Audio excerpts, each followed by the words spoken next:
वल्अस्र अद्रिकना।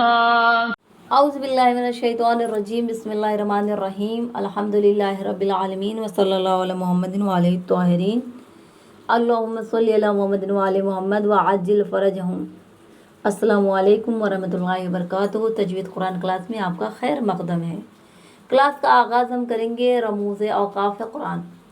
आज की क्लास की जो हमारी टॉपिक है वो वक्फ़ की अलामतों के बारे में है। आज हम जानेंगे वक्फ़ की अलामतें कौन कौन सी है और जब ये कुरान के अंदर आ जाती है तो उसे कैसे पढ़ेंगे, ये सब हम आज की क्लास में सीखेंगे। सबसे पहले हम उन अलामतों को लिख लेते हैं। ये जो अलामतें आपको स्क्रीन पे नज़र आ रही है, इन तमाम अलामतों को एक एक करके समझेंगे कि ये अलामतें कुरान में क्यों आई है। बिल्कुल आसान तरीके से समझेंगे अलामत वक्फ़ को।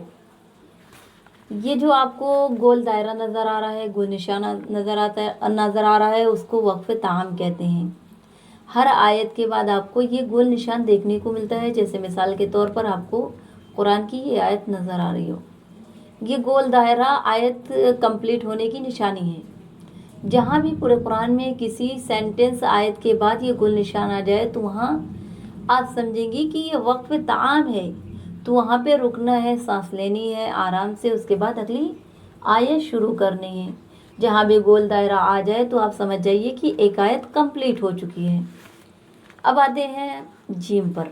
ये जो जीम नज़र आ रही है इसको वक्फ़ जायज़ कहते हैं। ये वक्फ़ जायज़ की अलामत है। अगर आपको कुरान में कहीं जीम की अलामत नज़र आ जाए तो वहाँ पे रुकना है। बेहतर है कि आप वहाँ रुकें, लेकिन अगर आप अलामत जीम पर नहीं भी रुकेंगी तो कोई मसला नहीं, तो आप भी नहीं भी रुक सकती हैं तो जायज़ है, लेकिन कोशिश करें कि रुकें, वहाँ पर बेहतर है। जैसे सूरह मुबारका में आपको ये आयत दिखाई जा रही है।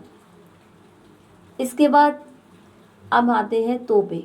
ये तो जो है ये वक्फ़ मुतलक की अलामत है। यहाँ पर आपको रुकना है, स्टॉप करना है, यहाँ पर ज़रूर रुकें, लेकिन इस बात का ख्याल रखें जब आप कुरान में तो के सिंबल को देखेंगी, अलामत तो को देखेंगी तो आप वहाँ पर रुकेंगी।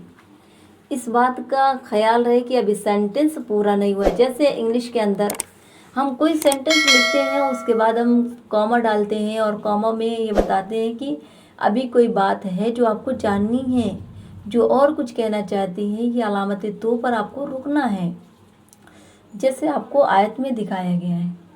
उसके बाद आते हैं ये मीम का सिंबल जो आपको नज़र आ रहा है। मीम के बारे में, ये जो मीम है, मीम की अलामत है, इसको हम वक्फ़ लाजिम कहते हैं, यानी कंपलसरी स्टॉप करना है।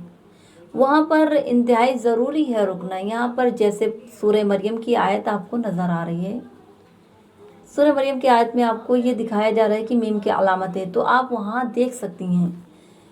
मिसालों की ज़रूरत नहीं है यहाँ पर, वैसे अलामतों को याद रखना है। यहाँ पर हमें तलफ़ुज़ नहीं करना है।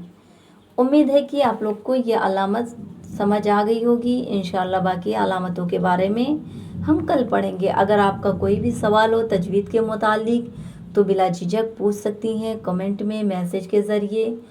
परवरदिगार से दुआ है कि हमें कुरान सही पढ़ने और पढ़ाने की तौफीक अता फ़रमाए और सीखना और सिखाने की तौफीक अता करे और इल्म में मज़ीद इजाफ़ा फ़रमाए। आमीन।